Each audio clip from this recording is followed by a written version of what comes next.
তাশাহুদে আঙ্গুল নাড়ানোর নিয়ম জানাবেন দয়া করে। ভাই, তাশাহুদ মানে হলো সাক্ষ্য দেওয়া। তাশাহুদ মানে কি? সাক্ষ্য দেওয়া। আমরা তাশাহুদের সময় আঙ্গুল দিয়ে ইশারা দেই না? অনেকে দেন, অনেকে দেন না। না দিলে নামাজ হয়ে যাবে, কিন্তু ওই যে লবণ ছাড়া তরকারির মতো, এটা সুন্নত হলো না।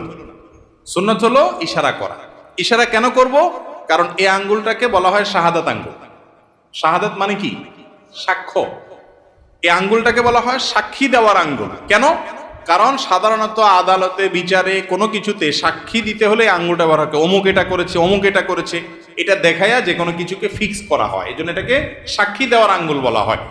আমরা যখন কালিমায়ে শাহাদা পড়বো আত্তাহিয়াতুর মধ্যে, আশহাদু আল্লা ইলাহা ইল্লাল্লাহ ওয়া আশহাদু আন্না মুহাম্মাদুর রাসূলুল্লাহ, বা তাশাহুদ মানে কি? সাক্ষ্য দেওয়ার দোয়া বা সাক্ষ্য দেওয়ার বাক্য, কালিমা।